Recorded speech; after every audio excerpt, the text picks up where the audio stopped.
All right, guys, we're going to rock and roll on the show here. We're getting on air. Take a look at the screen for today's headlines. Take a look at the screen for today's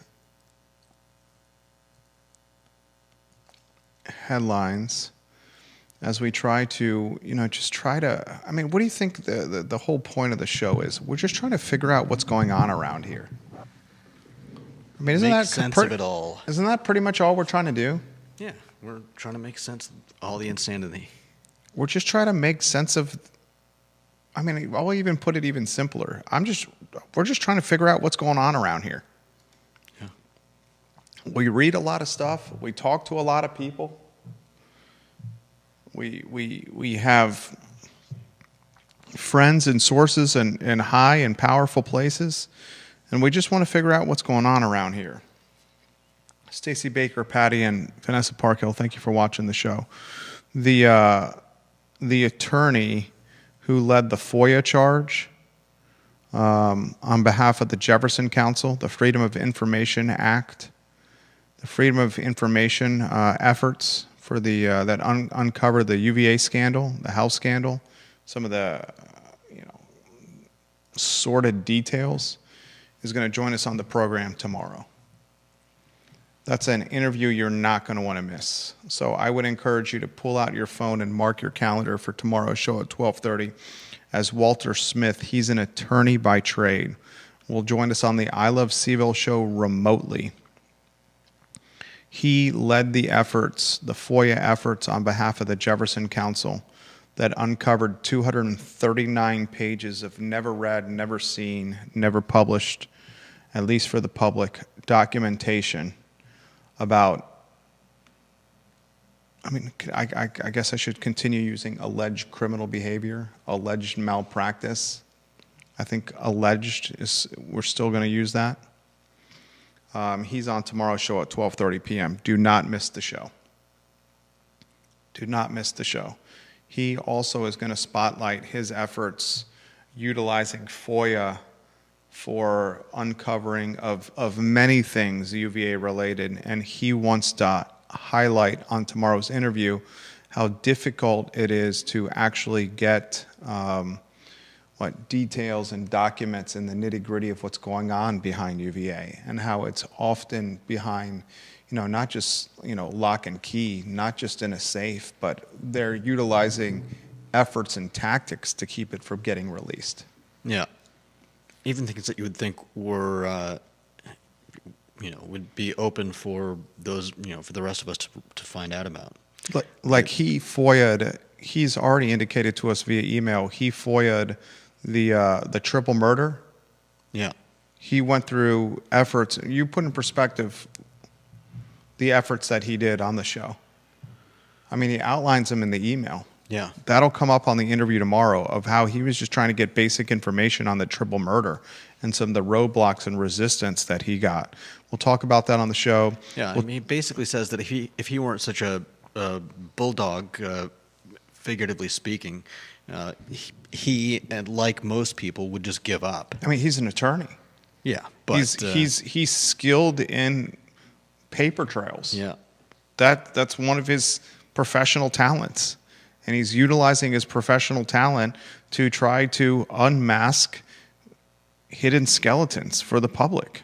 Yeah. So, giddy up and get ready. We'll talk Sam Sanders wanting to play Monopoly, literally encouraging taxpayers to play Monopoly with him, basically.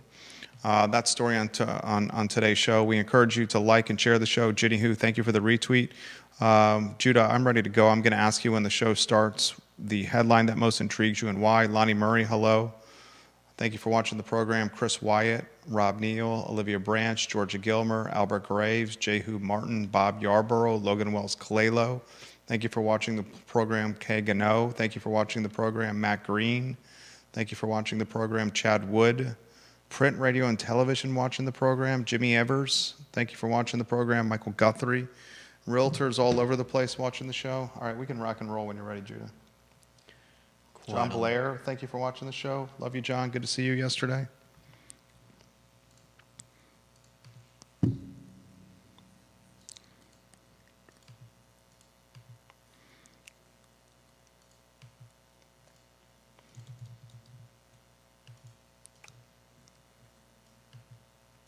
wide on set.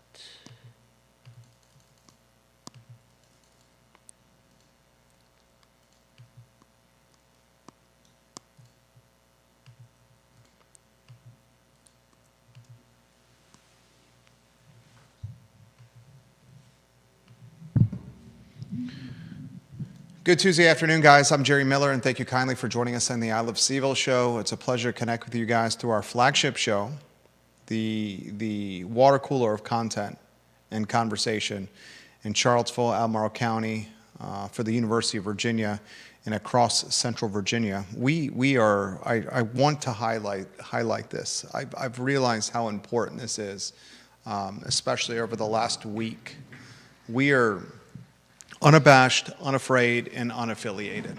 I'll say it again, unabashed, unafraid, and very important, unaffiliated.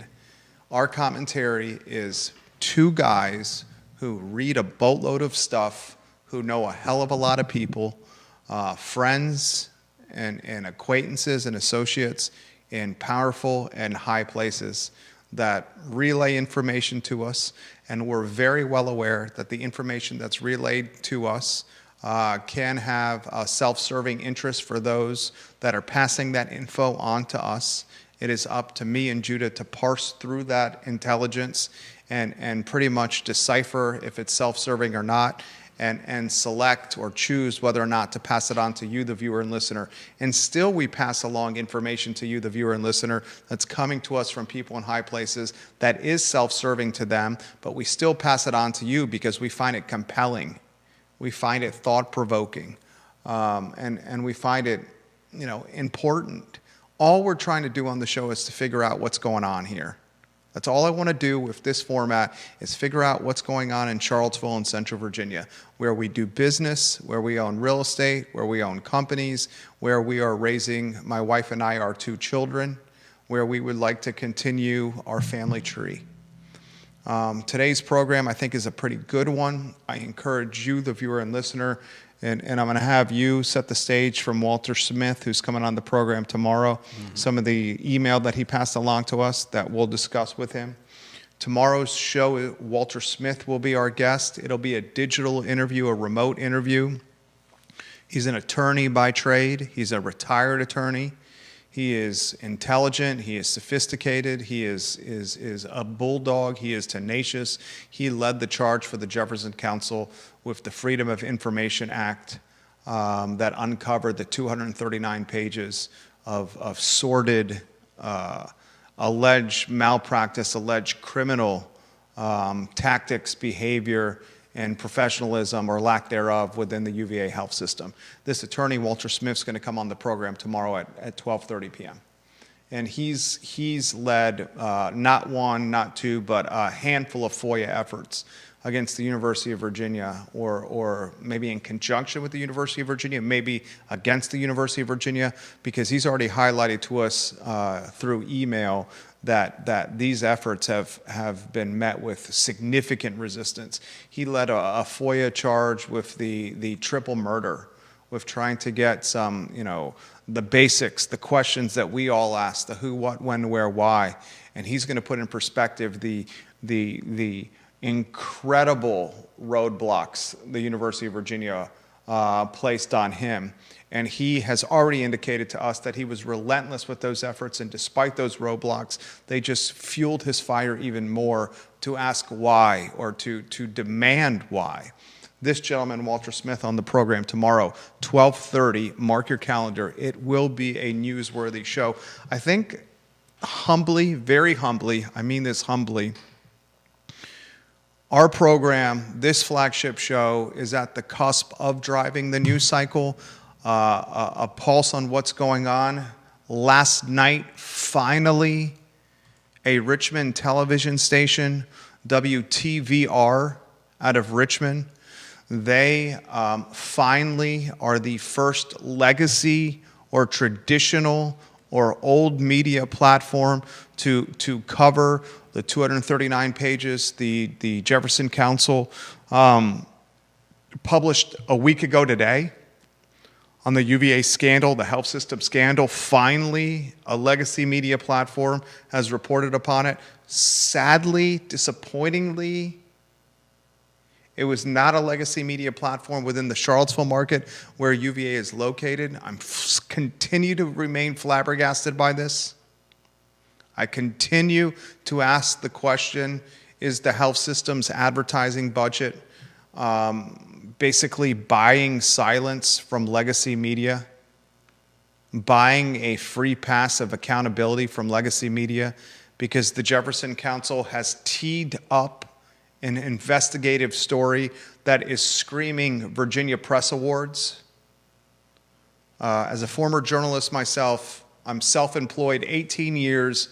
In a couple of months, I'll be self-employed for 18 years, where every day I get out of bed and I have to figure out how our firm, our family-owned business, is going to drive incremental revenue that given day while maintaining a roster of happy clients, while serving them to the best of our efforts. And that is hard. Prior to getting into business for myself, I worked in print, radio, and television, award-winning in print, radio, and television. And as a journalist in a prior lifetime, if I was given 239 pages in teed-up fashion like the Jefferson Council did a week ago, I, without question, as a journalist 18 years ago, I would have been in my mid-20s, I would have been able to hit a 350-yard drive straight down the tightest fairway at Augusta National on the 18th hole with a green jacket on the line, and then I would have taken a 5-iron and I would have hit I would hit a 5-iron to within 5 feet of the cup, and I would have tapped in for birdie to win the Masters on national television. That's how easy the Jefferson Council has done this. It kind of gets me thinking, I wonder this. I hope it's not this. I hope it's more, I really, and this is sad. I sadly hope that what's happening with legacy media not covering this story is the health system's advertising budget is so significant. It's buying silence or a free pass on accountability from print, radio, and television. That's what I hope it is. That's what I hope it is.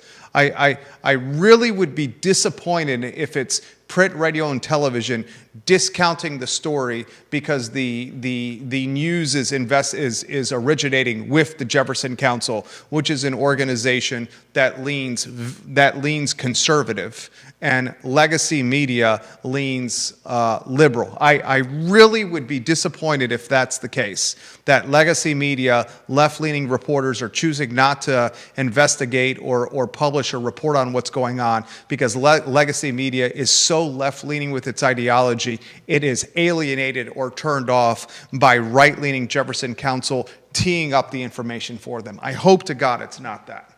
Regardless, Walter Smith is on the show tomorrow in a digital interview, a remote interview that again will help the I Love CVille network dictate the pace and tempo of this news cycle. I have a couple of programming notes or a couple of business notes that I need to get out of the I Love CVille business notebook, and then I'm going to pass the baton to Judah Wickhauer, where you can offer some color and commentary on what Walter Smith has already done with FOIA. Mm-hmm. I noticed on Reddit that on the Charlottesville subreddit, folks were asking about Coco's Adventure Park, the indoor entertainment center, and they were asking whether it was going to open or not. We broke this news last year that Dr. Daniel Halpert was going to open an indoor adventure park that was going to have a number of things to do for children indoors. And folks were asking on Reddit, what's the news? Why isn't this on legacy media? What's going on? I put a phone call in with Daniel Halpert, the entrepreneur behind Coco's Adventure Center,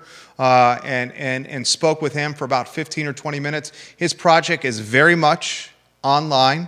His project is still scheduled to open in Seminole Square Shopping Center. He hopes to potentially open in March, maybe April of this year.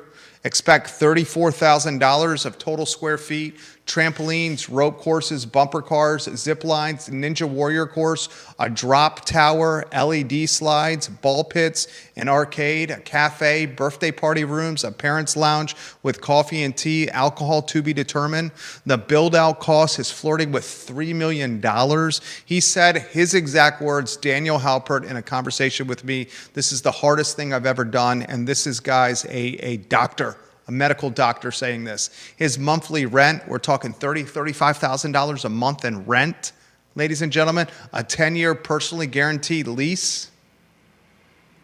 Central Square Shopping Center, Dr. Daniel Halpert, we're going to effort him on the show. It's probably going to be next week, as we also will potentially provide consulting services as we help yet another business owner come to market and you know, strive to gain as much share as possible. I think Coco's Adventure Factory, I've been calling it Center, Coco's Adventure Factory is going to crush it, because parents of young children, and my wife and I have a 7-year-old and a 3-year-old, we are constantly looking for things to do for our kids. Constantly. Play squash a lot, basketball. Mike Kinnick's Rock Revolution, I think, is a special place on Old Ivy Road. The Kinnick family is doing amazing things with Rock Revolution. Our oldest son, our 7-year-old, is really getting into rock climbing, and Rock Revolution's the spot. There's a need for indoor entertainment for kids, folks. Flat out a need. Judah Wickhauer, I'd like to go to the studio camera, and then I'd like to welcome you with the 2-shot. I first would encourage the viewers and listeners to take a look at the dapper and distinguished Judah Wickhauer right there. I like the glasses. I don't know why you don't wear those more. I really like those. Thank you. Give Judah Wickhauer some props on the talk show. Does the man not look sharp over there? Why are you blushing over there, Judah? I'm giving you some props. Am I blushing? Blushing a little bit. You're blushing. Walter Smith on the program tomorrow. Now, here's the most challenging aspect of this interview is producing the interview beforehand with a retired attorney and making sure that we are able to connect with him through our very sophisticated network and software, and what I think he's going to do an iPad on his end. Yeah. He has indicated. Offer some color and commentary of Walter Smith, the attorney that we have so far, that a man who led the FOIA charge with this UVA health scandal at the Jefferson Council. Yeah, I think he's made FOIA-ing records his cause celeb, and he's not had an easy time with UVA. He says that of all the entities that he's FOIA'd, UVA has been the least cooperative. He points out the hypocrisy of UVA. UVA puts itself out there as being unequivocal in its support of free expression and free inquiry, until they don't want info to get out, and then they're an iron vault. And he says this is even for benign stuff. They just they don't want any discussion of valid criticism, and he goes on to talk about how they've sidelined his submissions for information. Right now, he has got 2 cases in the Court of Appeals. It looks like UVA didn't file on one of the appeals, so he is hoping that he will soon have information, finally, about the murders of the football students at UVA, without all relevant information being blacked out. Walter Smith tomorrow should be a really good interview. If you have questions for the attorney who led the FOIA charge, send them to us. We'll pass them along to him. It's going to be an interview that drives the news cycle. What about the Richmond TV station, WTVR, finally jumping in the mix 7 days after the Jefferson Council published the 239 documents that it uncovered via FOIA? A legacy platform is reporting on this. Where do you want to begin with that?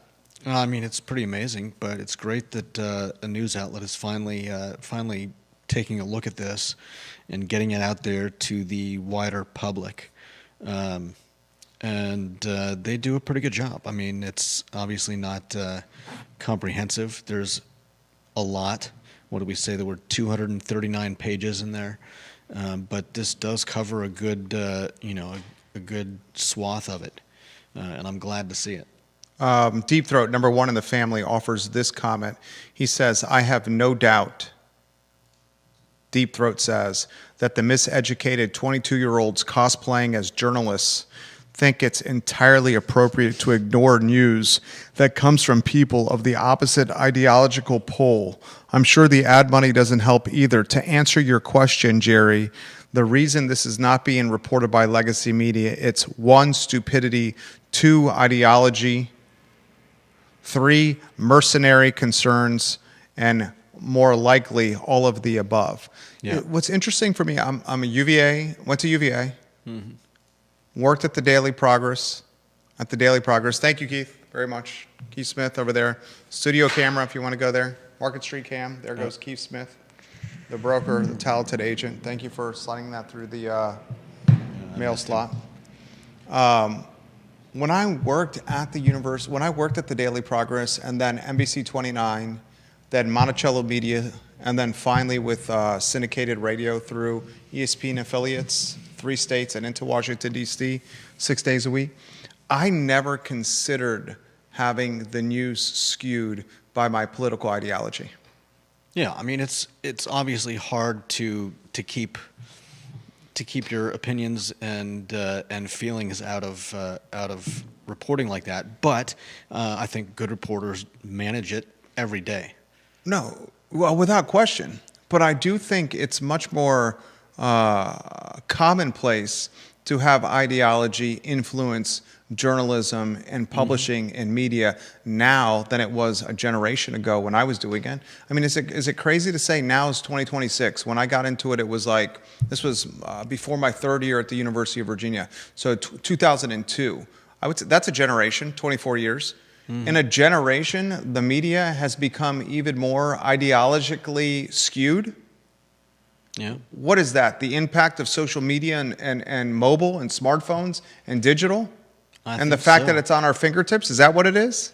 Yeah, I think it's just a symptom of what we see in everyday life, where the people around us are further and further politicized against each other. I mean, go on any social media, and you'll see people essentially othering people, disregarding what people say or think, because their opinions differ. How about this story from Virginia Mercury, virginiamercury.com? It's basically kind of like a digital, it's an online fantastic media platform that covers politics and the environment and business and government and education, specifically within the Commonwealth of Virginia. The lead headline on virginiamercury.com, which I read often, Cree Deeds is in the hero photo, is Virginia senators grilling UVA leadership over the Department of Justice deal. The leadership search with Scott Beardsley and diversity, equity, and inclusion. Can any Virginia Democrat, and I'm talking Amy Lawfer, I'm talking Katrina Carlson, I'm talking Cree Deeds, the ones that represent our community, can any Virginia Democrat answer this question for me? Any legislator in Richmond right now, answer this question for me. If you're going to grill the Beardsley hire, if you're going to grill the DOJ deal, if you're going to grill the eradication of diversity, equity, and inclusion, if you're going to grill Youngkin, perceived Youngkinites, MAGA, Trump's influence, why are you also not grilling this health system scandal? Yeah. Why is that? Because of the politics. Is it because the scandal, the documentation is originated with the Jefferson Council? Why is Cree Deeds, Katrina Carlson, Amy Lawfer, Virginia Democrats, men and women of influence and power, they're grilling Board of Visitors members, Sheridan, Porter Wilkinson, they're grilling Scott Beardsley, they're highlighting that his resume, his CV was scrubbed this year of mentions of diversity, equity, and inclusion. They're referencing his McKinsey consultation experience, his background of capitalism and business and not academia. They're talking that he's not truly a published academic, or at least one of significant merit or of prolific merit, Beardsley. Okay, I get what, I understand that's part of what comes with being in a position of power, which Beardsley is in. The top president of any academic institution of the Commonwealth of Virginia is the one at the University of Virginia. And that's no shade against William and Mary, no shade against JMU, no shade against Virginia Tech, no shade against Richmond. If you want to be a school president, there's few higher, more prestigious premier school presidents, university presidents, college presidents than the one at UVA. You could probably pick 8 to 10 that are considered more noteworthy than UVA. So this is a coveted position. So Beardsley, this goes with the nature of being a president. But what's hypocrisy to me, what is out of the ordinary to me, what strikes me as being unjust is Virginia Democrats saying, I'm going to grill the Trump, I'm going to grill the DOJ, I'm going to grill the BOV and their hiring of Beardsley and Beardsley of scrubbing his resume of DEI, but I'm not going to touch the UVA health system scandal. Yeah. That is odd. And that reeks of Selective outrage. Okay, God, I was looking for the phrase. Salute you for that. Said it better than I could. That reeks of selective outrage. Does it not?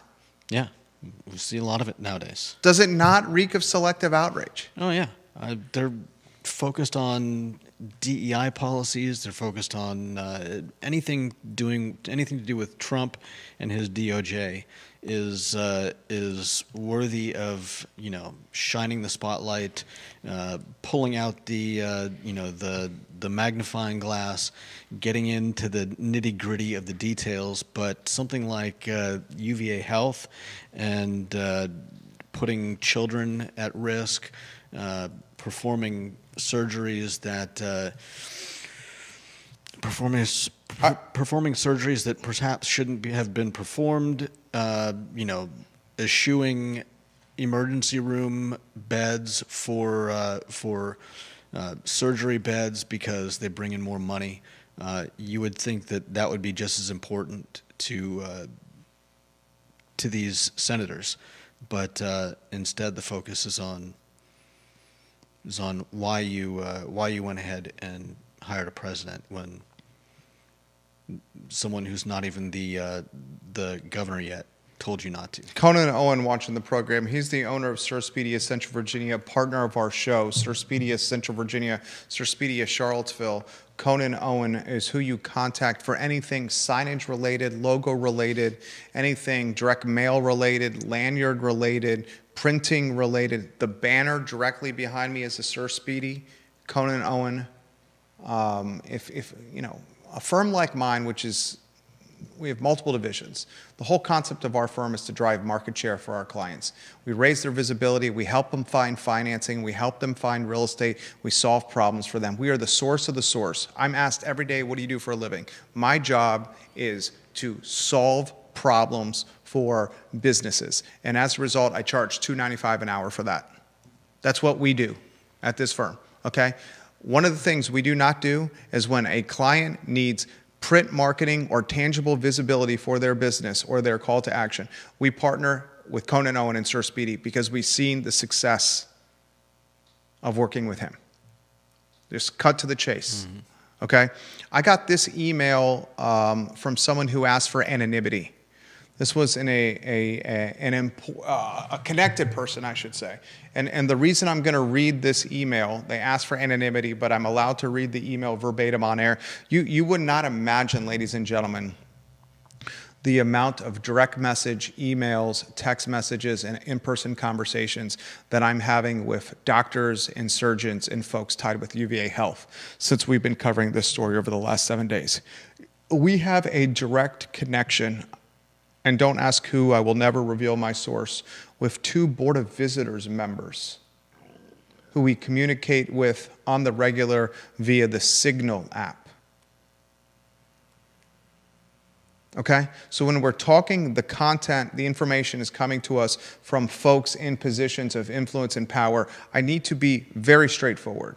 It is at the pinnacle of power and influence. Okay? This comment comes from Neil Williamson, the president of the Free Enterprise Forum, who's watching the show. He says, for what it's worth, Jay James on the morning show on WINA today mentioned the UVA medical FOIA story, and he indicated that they were fact-checking what was going on. So this is Charlottesville's media, Charlottesville legacy media, old media, traditional media, first leap into this story. We've been covering it for a week now.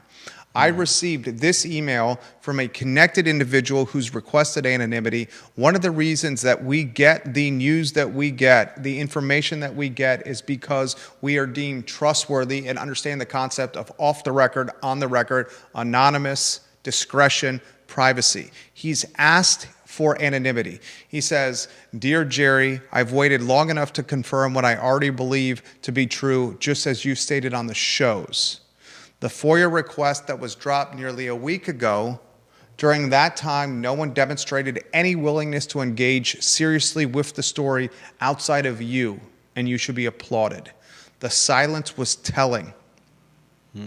This individual, a person of power or connection, said, "I took the liberty yesterday of sending the 239 pages and what you've been covering on the I Love CVille show over the last week to a number of media outlets, including yesterday to WTVR Channel 6 and WINA locally." WTVR Channel 6 responds that evening with a story, and WINA the next day responds with, "We are looking into this." So here you have an individual of connection, power, and influence emailing us saying yesterday, utilizing that connection, power, and influence to reach out to WINA and WTVR in Richmond, the TV station, and said, "You have to cover this." WTVR Channel 6 covers it immediately that day, and WINA the next morning makes mention of it on the morning show. Tomorrow's program at 12:30 p.m., Walter Smith, the attorney who led the FOIA charge, will come on the show. Yeah. So this is our efforts, the I Love CVille show, of taking a story that we were first to cover, and I think have done a pretty good job of doing it, and taking it a step further with an attorney who utilizes his professional credibility, professional resources, his professional skill set to uncover the 239 pages. I went to who, what, when, where, why, and how he did it. Yeah. After tomorrow's show, and we're messaged, I'm not going to say by who, this individual's watching the program right now. This individual has sent this text to me, I'm not going to say who, says, "For your information, Scott Beardsley's chief of staff is regularly tuning in and watching your show, Jerry." Okay, so when Beardsley's chief of staff tomorrow watches the show, a memo should be sent to the UVA president that Jerry and Judah will be interviewing the attorney that drove the FOIA charge. Okay. Giving a heads up. And finally, I guess we give some props to the TV station out of Richmond. Yeah. I mean, I'm actually amazed. To wait this long for a story of this magnitude to show up anywhere is insane.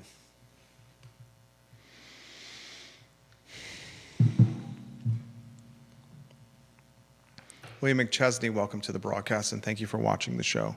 We appreciate you, Bill McChesney. Viewers and listeners of all shapes and sizes, of all ideologies and colors, of all backgrounds and perspectives, thank you for watching the program. Dr. Meg Bryce, thank you for watching the show. Georgia Gilmer and Albert Graves and Philip Dow, thank you for watching the show. And Matt Green, we love you. I haven't seen you around the gym recently. I hope you're doing well, sir. Thank you for watching the show.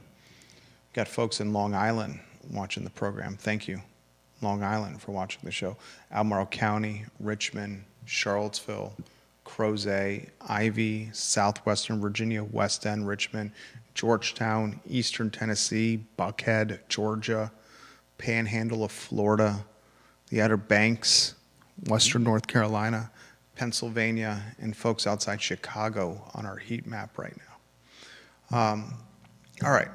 other topics I need to get into, and I'm going to get into the big time signing of, I'm going to butcher his name, Bo Probula? Prebula. Yeah. I honestly don't know. You're good with it. Pronounce it for me. Probula? Yeah. Bo Prebula. I'm terrible at this. The quarterback from Missouri.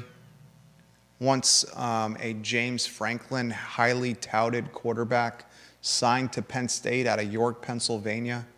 He plays for Penn State for a handful of years, falls out of favor with James Franklin, pieces out of Happy Valley, heads to the Southeastern Conference, Missouri, where he has success with the Tigers. Then he says, hey, we're in the Gator Bowl. We're playing UVA on the 27th of December. I'm going to just kind of chill here. I'm not going to play in the Gator Bowl. I'm going to let the backup quarterback play because I don't want to risk injury, because my value in the transfer portal is about $1.8 million. We're hearing somewhere between $1.8 million and $2 million. This gunslinger will be compensated by the UVA NIL collective to be the Chandler Morris replacement. We now see the Chandler Morris era is finished at the University of Virginia. Once that 7th year was denied by the NCAA, Tony Elliott and UVA moved very quickly to find a new quarterback, and they're going to open up a Brinks truck, back up a Brinks truck to the McHugh Center, to Scott Stadium, to the Robert Hardy facility, and they're going to say, hey, Bo, come ball with us. We're going to give you $1.8 million. Considering the money being thrown around for people coming out of the portal, and the quick turnover of athletes now, also because of the portal, does that mean academic excellence at UVA for athletes is put on the side burner? It's a great question. Academic, because how do you keep someone? A lot of these guys already have degrees. Okay, so you're saying they're not even getting they're not even getting college students anymore. They're pursuing athletes who are pursuing higher degrees, additional degrees. Antonio Clary in the secondary had 2 degrees and was pursuing a 3rd degree in either his 6th or 7th year in the defensive backfield for the University of Virginia. Chandler Morris already had a degree. You know what's better than playing 18-year-olds, freshmen, fresh out of high school, that are still going through puberty and still developing their bodies? Playing 24 and 25-year-old grown-ass men. Chandler Morris is 25 years old. Like, if you're 25 and you have a college degree already, you have more time to dedicate to football, and you are bigger, stronger, faster than an 18-year-old who's figuring out Ken Elzinga's Economics 101 class. Intro Economics. That's fair. Or Lou Bloomfield's How Things Work physics class. It's now a athletic environment built around 22, 23, 24-year-old grown-ass men instead of 17, 18, and 19-year-old men going through puberty and maturing into men. That's why I have so much respect for a program like, and I bring this up again because I see it, Mark Allen's UVA squash program. This UVA squash program, these are student athletes. They are playing a collegiate sport in front of like 100 people on a good day, 150 people on a good day. And these young men and women that are playing squash at UVA are legitimately busting their ass training, waking up at the butt crack of dawn, don't have the infrastructure, the facilities to travel to these Ivy League schools like airplanes, where the UVA football and basketball team is traveling on the nicest of airplanes. They're paid no money. And they stay for 4 years, they keep their nose clean, they stay out of trouble, they get a degree, and many of these guys and gals go to Wall Street or heavy-hitting firms in D.C. and represent the University of Virginia in the finest of fashions. It's mercenary major college sports now, football and basketball. Chandler Morris for 1 year. But I did say this on the Jerry and Jerry show this morning, our sports show featuring Virginia Sports Hall of Famer Jerry Hootie Ratcliffe, Tuesdays at 10:15 a.m. on the I Love CVille network. This mercenary environment of buying players through NIL collectives, actually is in Virginia's best interest because the alumni base tied to the University of Virginia is deep-pocketed and extremely wealthy. I know many billionaires that are tied to the UVA alumni base. So they can buy talent. This is how Virginia was going to be able to compete with the pinnacle of football. It was not through organic growth and building a program. Mm-hmm. So this actually works in Virginia's favor, as much as I hate to say that. Amateurism at the collegiate football and collegiate basketball level is dead, however. All right, has some headlines to get to at the 1:15 marker of the water cooler content and conversation. We also want to give some props to Charlottesville Sanitary Supply. 61 years in business, Charlottesville Sanitary Supply. 61 years in business. The Vermillion family, Andrew Vermillion and John Vermillion, are 3 generations of family-owned Charlottesville Sanitary Supply. Online at charlottesvillesanitarysupply.com.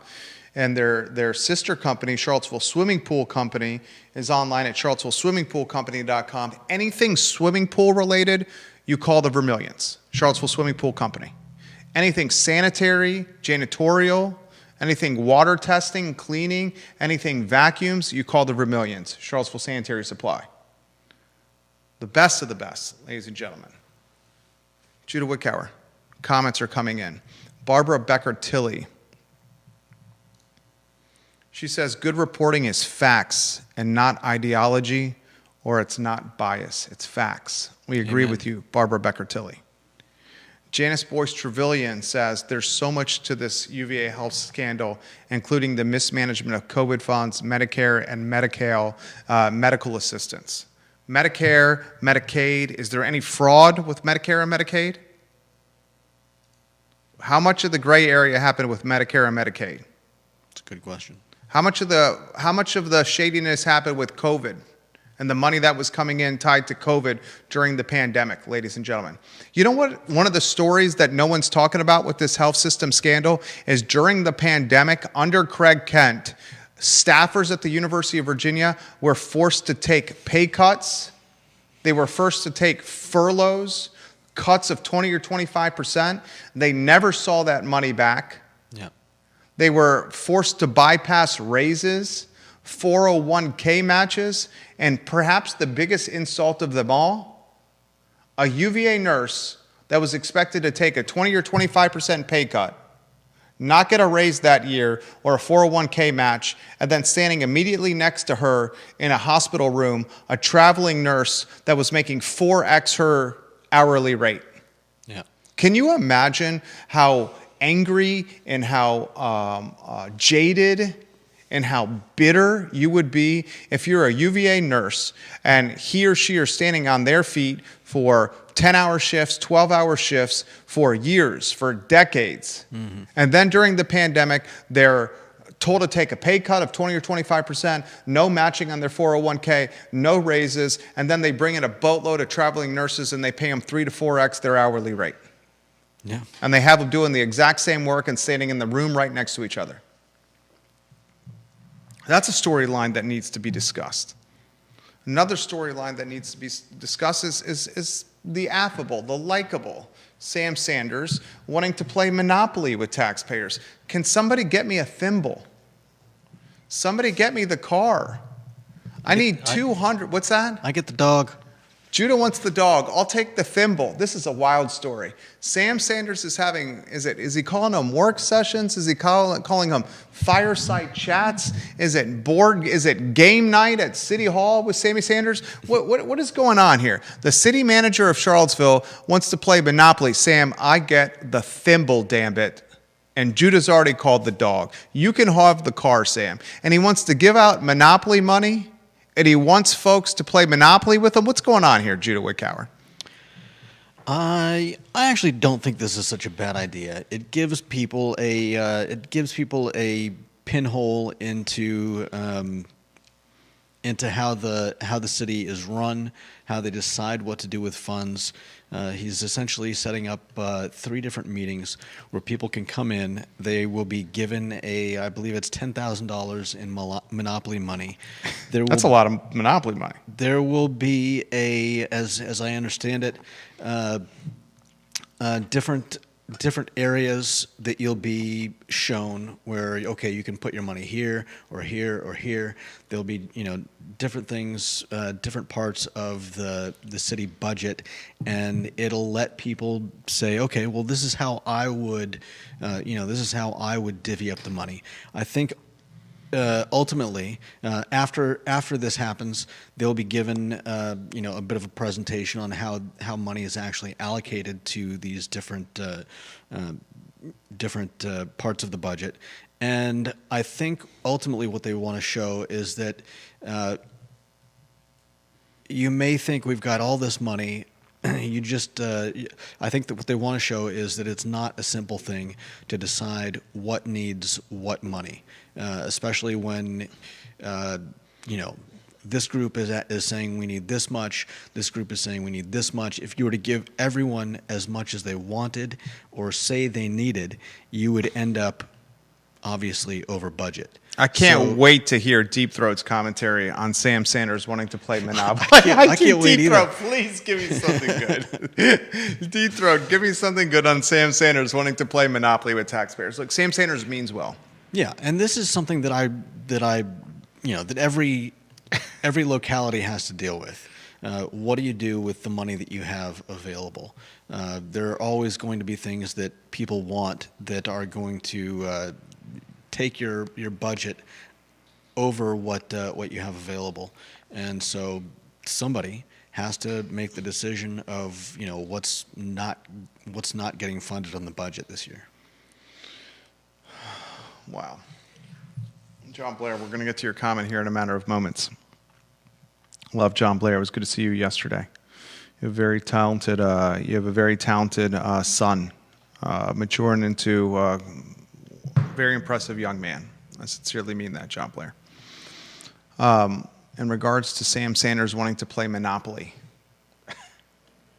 I respect the effort of where this is coming from. And we have the right lower third on screen. I respect where he's coming from. What he's trying to do, he's trying to localize, humanize, and personalize the plight. That's what this is called. This is a branding effort. Localize, humanize, and personalize. Some of the strategies we utilize with our clients as they try to gain market share is your efforts should be rooted in a foundation of localizing, humanizing, and personalizing your brand, your efforts, your business. Because what separates you as a mom and pop small business owner, whether it's a startup, whether it's a husband and wife team, whether it's a client of ours that's doing $25 million a year in top line revenue, your value proposition is your roots, in part, is your roots in this community. The fact that you give back, the fact that people see you there, the fact that you're honest, the fact that you're communicative, the fact that you're completely different than big box, Fortune 500, Fortune 200, Fortune 100 that's eating market share from your plate. Sam's trying to do the same thing. Yeah. In his words, he says, we're engaging through the use of monopoly money, giving people a chance to spend money so that they can get a feel for what it's like. And I will show you very quickly that it is no fun. You have hard decisions, you have choices, you have options, you have trade-offs, and you never have enough money to do everything that you want to do. Yeah, such is life. There's two people that I know that have all the money to do what they want to do. And the interesting, I won't say who it is, those two people that I know that have all the money to do what they want to do, those two people, at least one of them that I know very well, just wants to do the same 2 or 3 things every day, which is what makes him great. I hope he watches and listens to the show. I hope he hears that, because he'll know who he is. That's what makes him great. And one of those 2 or 3 things he likes to do every day is something that I like to do every day. So we have that in common. John Blair's photo on screen. I was friends with a gentleman who owned quite a few daily newspapers in the Southeast. He passed away, but in one of my, I just got a text message from Dr. Daniel Halpert, by the way, the owner of Coco's. Dr. Halpert, I'll respond to that text message here shortly. Back to John Blair's comment first, sir. I was friends with a gentleman who owned quite a few daily papers in the Southeast. He passed away. But in one of my last conversations with him, he said the biggest void in journalism in the present day was the lack of sources. Journalists used to have expense accounts where they could go out to eat with sources. They used to stay at the same location for 30 to 40 years. They would spend most of their time cultivating sources for whatever beat they were recovering. Once that model disappeared, it destroyed most of journalism in his opinion. If you didn't have off-the-record sources, you were basically at the whims of spokespeople or whistleblowers. A lot of truth to that. A lot of truth to that. Barbara Bosick is watching the program, and Barbara Bosick, who's a talented realtor, says, in defense of the rest of the media and the stories they report, Charlottesville may be the center of the universe for us, but we are only a little town of 44,000 people near the mountains of Virginia. Sure, everything that happens here is huge, but remember, we are the 15th size city in Virginia. I respect that comment from a very respectable person in Barbara Bosick, who's a talented realtor. I would respectfully push back on Barbara Bosick. My issue is not with the New York Times or the Washington Post not covering the story. My issue is with the Daily Progress and NBC 29 and CBS 19 and WINA not covering the story. And the optics give this impression. One of their top advertisers, UVA Health, which is a behemoth with its advertising budget, is buying silence and a passive accountability. Yeah. That's my issue. And when advertising dollars buy silence and a passive accountability, then journalism loses integrity. And when journalism loses integrity, readers fall by the wayside, listeners and viewers. That's just how it works. Yeah. And I think that's why we've gained market share and why our show is driving the topic matter is because we're unaffiliated, unabashed, unfiltered, unafraid. Vanessa Parkhill.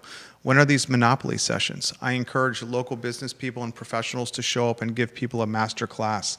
I've heard this exercise rarely includes a bucket where funds are returned to taxpayers. She's absolutely right. I had a conversation with a mentor of mine that at one time owned like $50 or $60 million around Charlottesville, Albemarle County. I had a conversation with him this morning, and he emphasized to me, he goes, you know why the business professionals don't show up to the city council meetings at the public session, at the public speaking portion, or at these let's play Monopoly with the city manager, fighting over the thimble or the dog? You know why the business owners and the business leaders aren't there? If I had to guess, it's because they would get the same treatment that was given to Greer Achenbach. Who was, it's even more simple than that. He says because they're running their business. Yeah, well, that too. Because they're working. Yeah. They're running their business. Then he says to me, Jerry, how much free time do you have when you're not in the office that you're not thinking about your work? I said, I'm thinking about my work all the time. He goes, exactly. He goes, they're working. That's why they're not showing up to the public speaking portion. And maybe it's shame on us as business owners downtown that we allow somebody like Greer Achenbach, Friends of CVille, to go before the firing squad alone. Shame on us. Okay, shame on us. We should be held accountable. But we are working. We are working. And that's going to come across as being arrogant, but it's frank and it's honest. Interesting. Janice Boyce Trevelyan says, have you seen the nursing scandal coming out? Nurses that were given fake degrees. I wonder how many of those landed jobs at UVA. I'm surprised with how many nurses are reaching out to the I Love CVille show now to talk about the UVA health scandal. I'm really surprised. Or maybe I shouldn't be surprised. Deep Throat says the monopoly sessions, participatory budgeting is all the rage these days. Of course, it is the same old activists that show up to these things. We will get the same weird results. And he also says the media isn't going after, the Virginia Democrats are not going after the health system because that would be going after the person on whose watch it happened. Yeah. Jim Jogger Ryan, and that would question the whole premise of why Deeds and Company claim Ryan was run out of Charlottesville in the president's position. Great points. Conan Owen watching the program. The monopoly money game should start with the disclaimer. All of this money you are allocating is yours. It's tax revenue. You have paid to the city in the form of meals, sales, and property taxes. Since it's your money, tell us how you think we should spend it best. But an option is to give it back to you if you think you can spend it better than the city government. Amen, brother. Amen, brother. Interesting. And the city forums are taking place today at City Space, Wednesday at Walker Upper Elementary Cafeteria, and on Thursday at the CMS Cafeteria. James Watson, I'm going to get to your comment in a matter of moments. James Watson, are you a double who? And Barbara Becker-Tilley wants to emphasize that nurses are the heartbeat of the medical center. Derek Jones is watching on YouTube. He says, "Hi, Jerry. I absolutely love your show. I love your features, and I love your commentary." Thank you, Derek Jones, for watching the program. Did you guys know there's 11 different states that are watching us right now? And they're tuning in because Judah has chosen a different frame of glasses. And they look very good on him right there. Props to Judah Wickower. Ladies, Judah is single and ready to mingle. I was waiting for that. He's single and ready to mingle. Slide into Judah's DMs. Slide. Slippity slide into his DMs. James Watson. I still watch local TV news, James Watson says, but I think between social media, podcasts, texts, Zoom meetings, and constant info coming our way, it's difficult for everyday folks to absorb news information if they don't feel like it's affecting their pocketbook or immediate family safety. Yeah. He also says, I think most of the transfers are grad students. Interestingly, though, Virginia only allows football players to attend the Graduate School of Education. I don't believe you can attend any other program like law school, engineering, or business.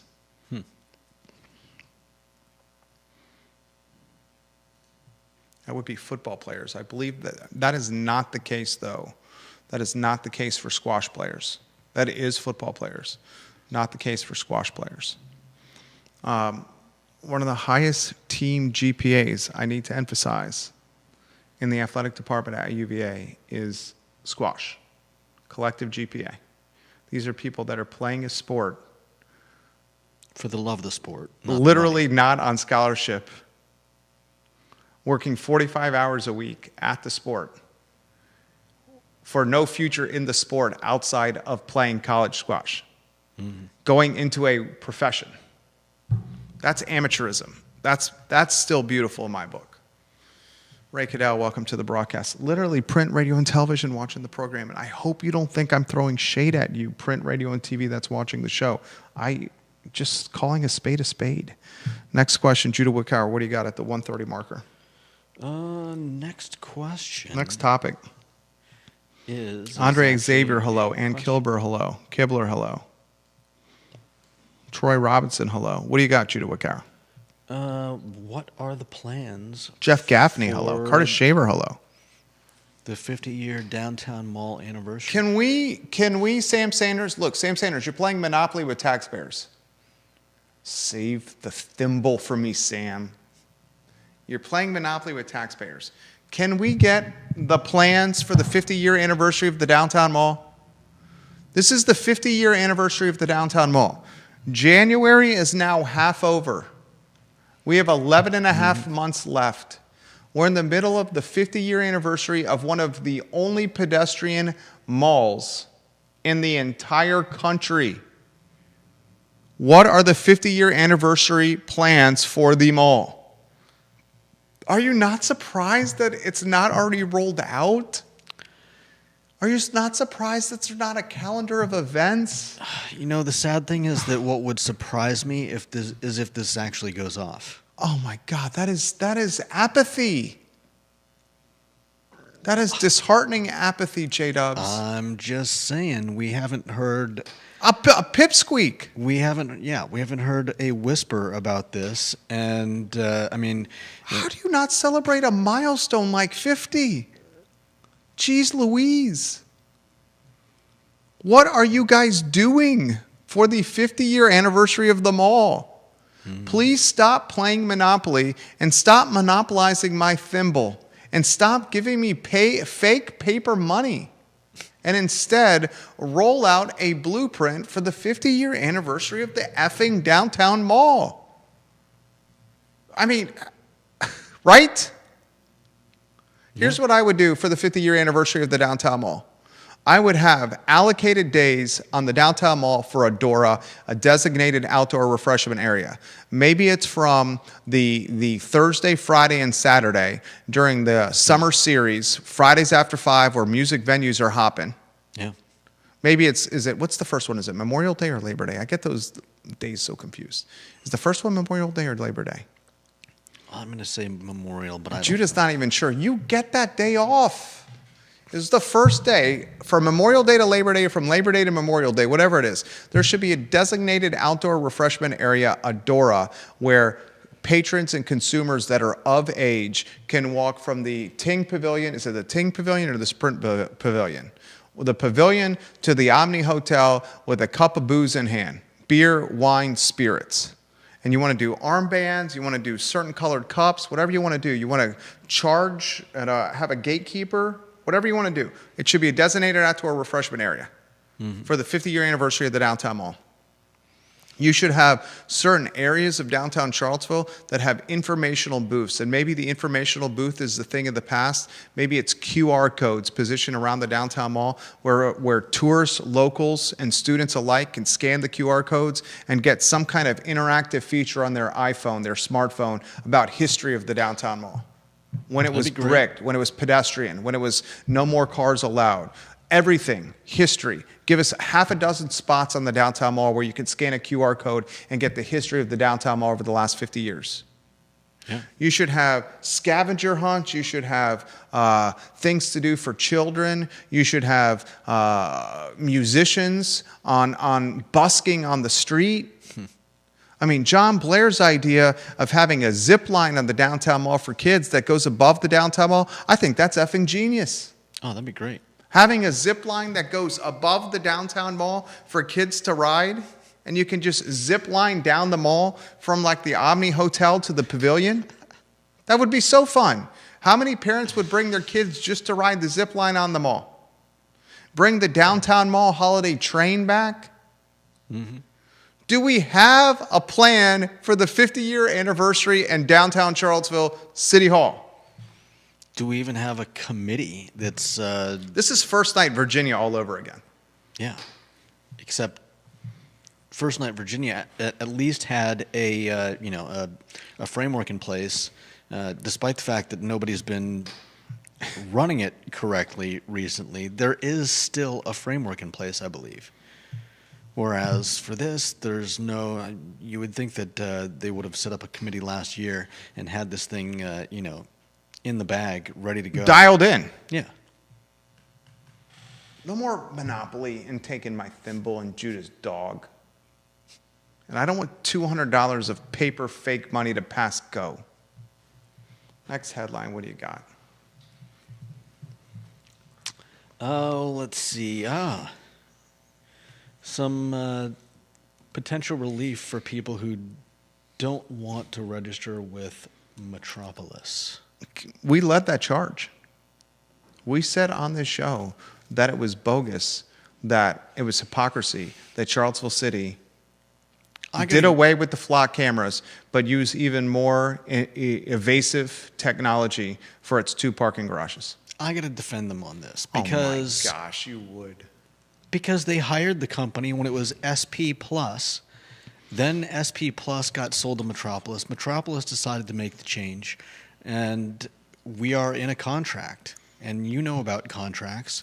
You don't just say, hey, we don't want that. Let's scrap the contract. So, free parking, Janet's Boyce Trevelyan says, for the 50-year anniversary. Judy, you make a fair point. It was in a management contract with a previous company that was purchased by a more capitalized, market share hungry company. And that well-capitalized, market share hungry company started buying up basically the yellow pages or the carrier pigeons or the dial-up phones of parking garage management companies. And then once they gain really big market share by buying up these antiquated companies that allowed them to get even more private equity infusion because they had more market share. And next thing you know, you basically have one or two companies with the line, damn near close to a monopoly here. And they've got their eyes on the prize, which is our information, which is the big where they're making money. Their eyes on the prize, as Judah says it, and it's said perfectly, is not the management of automobiles and antiquated parking structures. Their eye on the prize is our effing data, which they're selling to advertisers. Mm-hmm. Judah Wickower comes in here on a Monday in a red Ford Fusion. Judah Wickower leaves here on a Monday in the afternoon in a red Ford Fusion with a mysterious blonde lass sitting shotgun in his Fusion. Judah Wickower comes in here on a Tuesday in a red Ford Fusion, but there's no one sitting shotgun. But when he leaves on Tuesday afternoon, there's a brunette sitting shotgun. Judah Wickower is a ladies' man. Look at those glasses. We must be advertising, branding, or positioning companies in front of him that are tied to his ladies' man tendencies. What would be those companies? I was going to take it somewhere rated R, but I now find myself. Bliss. What was that? Ultimate bliss. I wasn't going to go ultimate. I was going to go more rated R than that. What alternate universe is this that we're living in? There's very much still a little kid inside of me. Very much that troubling 15-year-old that was getting his friends in trouble during the school years. I like the bad. There's a little demon on everyone's shoulder. What's the bad angel? Yeah. The bad. Is it an angel and the devil? Angel and the devil, or whatever you want to call them. Why do you keep following me around? Yeah, stop. You leave me alone. But you're so much fun. And what did you do to the angel? You're so much fun. And what did you do to the angel? Why is the angel not as much fun as you? Why are you so much fun? Leave me alone. All right, we got to get out of here. We're going to go make some money here. Last headline. Tonight, 7 o'clock, ESPN2. You have a battle of two top 20 basketball teams, UVA and Louisville. Louisville's a 3.5-point favorite. The game's at Louisville. Part of the reason they're a 3.5-point favorite is because Louisville's the home team. We're going to learn a hell of a lot more about this Virginia men's basketball team after they face top 20 ranked Louisville today at 7 o'clock. And on Saturday, they travel to Dallas where they're going to face the SMU Ponies. After Saturday, the next 80 minutes and change, we're going to know about Ryan Odom's club. And he's currently ranked 16th in the country. And I said this on the Jerry and Jerry show this morning. This is not the most talented team I've seen in the last generation. Tony Bennett's 2019 team, where he had Braxton Key and DeAndre Hunter and Kyle Guy and Ty Jerome and Mamadi Diakite and Jay Huff and Kie Clark. I mean, good God, look how many pros he had on that team that are still playing pro basketball. Ty Jerome, Kyle Guy, Braxton Key, DeAndre Hunter, and Jay Huff. Those 5 players are playing in the NBA or the G League. Kyle Guy's in the G League. Jerome, Huff. I think Diakite's still hanging around the NBA. He may not be on a team. And Braxton is playing for the Wizards. They're NBA players. Kie Clark is playing in China somewhere. That team has more NBA talent than this team, but this year's team has more depth and plays 10 guys than that 2019 national championship team. Odom has built a balling team. And that DeRitter guy, he is a grizzly bear. There's few college players that are going to be able to stop DeRitter if he imposes his will and gets on the block and starts overpowering people. And Chance Mallory is the face of the program and a superstar. And he's coming off the bench. And that Hugo guy, the transfer from Kentucky and Kansas State, he's one of the best shot blockers in the nation. He's playing about 18 minutes a game. Grunlow is a post player, a three-point shooter, a passer. Dalen Hall's a grown-ass man who's got an assist-to-turnover ratio that's atop the Atlantic Coast Conference. Malik Thomas can get the score at will, off the bounce, from behind the arc, at the free throw line.